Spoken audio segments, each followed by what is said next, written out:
श्री स्वामी समर्थ सगळ्यांना, सगळ्या माझ्या ताईंना खूप छान छान कमेंट करतात व्हिडिओला. तर सगळ्यांचे आभार, धन्यवाद. तर खूप जण विचारतात की ताई तुमचे घरचे व्हिडिओमध्ये काय येत नाही, तर ते व्हिडिओमध्ये कधी येणार आहेत किंवा काय येत नाही, काय रिझन आहे त्याच्या मागचं. तर मी ह्या व्हिडिओमध्ये सगळं सांगणार आहे, काही पर्सनल गोष्टी. तर व्हिडिओ शेवटपर्यंत नक्की बघा. तसं पाहायला गेलं तर माझ्या घरच्यांना कॅमेऱ्यासमोर यायला आवडत नाही आणि मी त्यांचा निर्णय रिस्पेक्ट करते. म्हणून तर मी एकटीच कॅमेऱ्यासमोर असते. आणि सुरुवातीला त्यांनीसुद्धा सांगितलं होतं कशाला यूट्यूबवरती चॅनल वगैरे ओपन करायचा किंवा काय आवश्यकता आहे. पण एक माझी फॅशन म्हणून, एक माझी आवड म्हणून मी यूट्यूब चॅनल ओपन केलेलं आहे.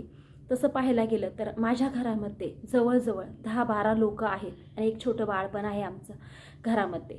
तर खूप मोठी फॅमिली आहे आमची. तर एवढी लोक असतानासुद्धा मी व्हिडिओ बनवते. तर काहींचा सपोर्ट आहे तर काहींचा सपोर्ट नाही. तर एक ना एक दिवस ते नक्कीच व्हिडिओमध्ये येणार आहेत. तर त्यामुळे व्हिडिओ माझे बघत जा आणि सबस्क्राईब करून ठेवा, कारण आमच्या घरामध्ये लवकरच लग्नाचा कार्यक्रम होणार आहे.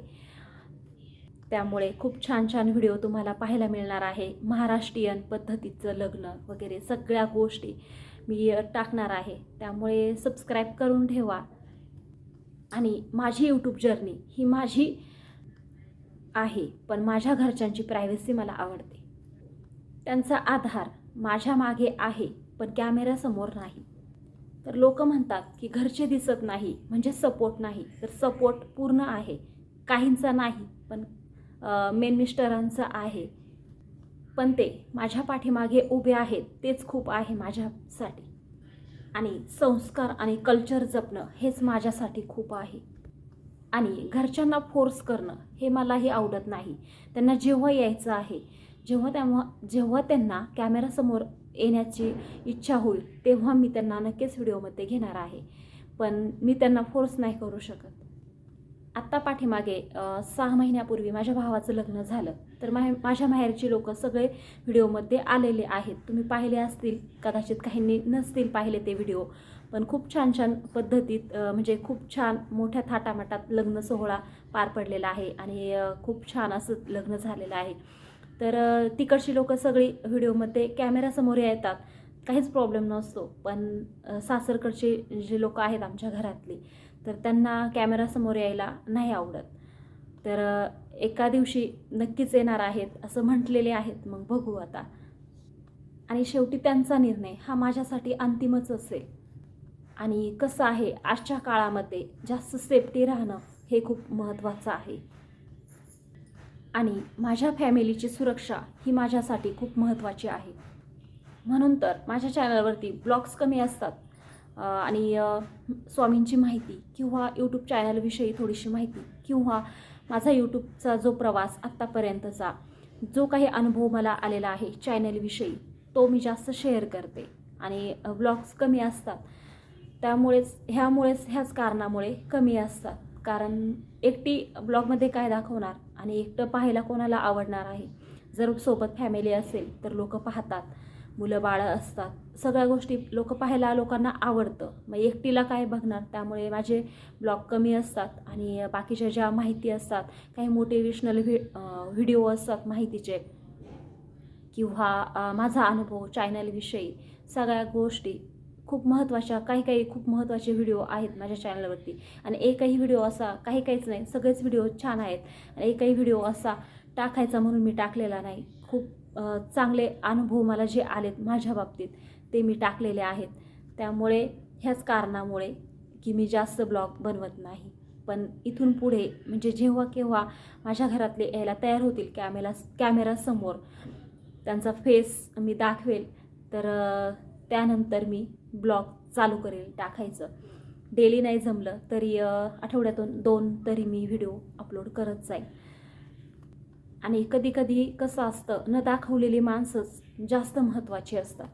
ते कॅमेऱ्यामागे आहेत आणि त्यांचा सपोर्ट आहे, हेच खूप आहे माझ्यासाठी. आणि ह्या व्हिडिओमार्फत मी त्यांचे आभारसुद्धा मानते आणि धन्यवाद, थँक्यू की मला सपोर्ट आहे त्यांचा.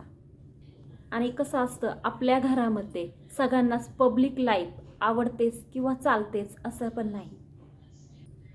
आणि माझे घरचे साधेपणाच पसंत करतात. आणि घरच्यांचा मान ठेवणं ही कमजोरी नाही, हा त्यांच्याबद्दल असलेला आदरच आहे. आणि ती माझी ताकद आहे आणि त्यावरच मी ठाम आहे. त्यामुळे कॅमेराच्या मागे सपोर्ट आहे, पण कॅमेरासमोर तो लोकांना दिसत नाही.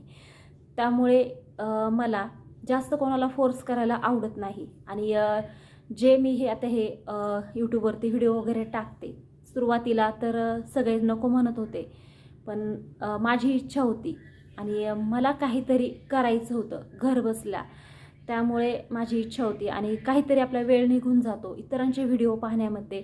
आपण खूप वेळ वायाला घालवतो. मग एक दिवस असा माझ्या डोक्यात विचार आला, तसं लॉकडाऊनपासूनच डोक्यात विचार येत होता की आपण पण काहीतरी केलं पाहिजे किंवा आपलंही एखादा चॅनल असायला पाहिजे. आणि मैत्रिणींनो, खरं सांगू का, तुम्ही जेव्हा एखादा यूट्यूब चॅनल ओपन कराल ना, खूप भारी वाटतं. सुरुवातीला तर कमी व्ह्यू येतात, पण नंतर जशी ग्रोथ होते आपल्या चॅनलची त्यानंतर खूप आपल्याला छान वाटतं.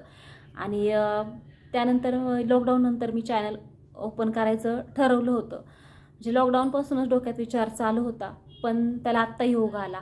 आणि काय टाकू हा पण मोठा प्रश्न असायचा. तर सुरुवातीला पहिला माझा ब्लॉग असेल तो गणपती बाप्पा, म्हणजे जे आपले गणपती बसवण्याचा जो दिवस असतो पहिला, त्या दिवशी मी पहिला व्हिडिओ टाकलेला आहे. म्हणजे शूट केलं होतं आणि अपलोड 2-3 दिवसांनी केला असेल कदाचित. तर तेव्हाच मी सुरुवात केली होती चॅनलवरती व्हिडिओ टाकायला. आणि सुरुवातीला तर मी ब्लॉगच टाकत होते आणि नंतर काय टाकू ते कळत नसायचं, कारण घरातले कोणी येत नसायचं. मग काय टाकू हा एक नवीन प्रश्न पुढं उभा राहायचा रोज. त्यानंतर मग हळूहळू मी स्वामींची माहिती टाकायला सुरुवात केली. तर त्याला मला चांगला अनुभव यायला लागला आणि काही माझे स्वतःचे अनुभव मी त्याच्यावर शेअर केले यूट्यूब चॅनलवरती. तर मला चांगला रिस्पॉन्स मिळाला आणि एकच व्हिडिओ असा व्हायरलला गेला की त्यामध्ये सगळ्या माझ्या गोष्टी झाल्या. वॉच टाईम सगळा कंप्लीट झाला आणि पुढे जाऊन माझा चॅनल पण मॉनिटाईज झाला. ही एक खूप आनंदाची गोष्ट आहे.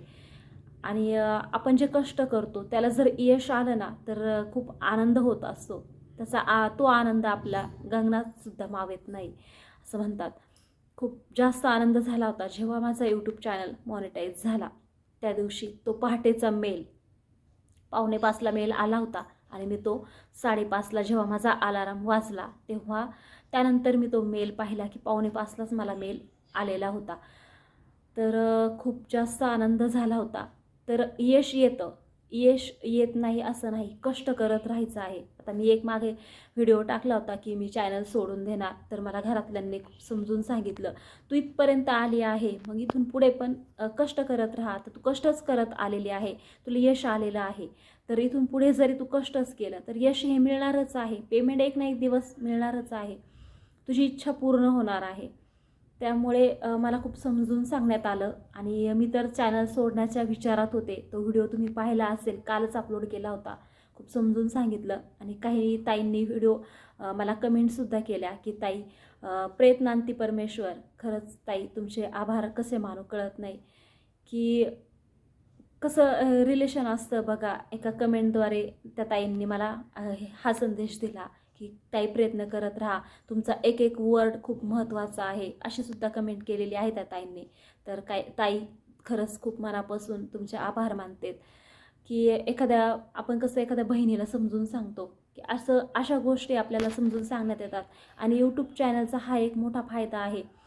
कोणाचे असतात लोक, कुठून व्हिडिओ आपले पाहत असतात, पण असे कमेंट इतके छान येतात ना की खरंच मनाला खूप भारी वाटतं.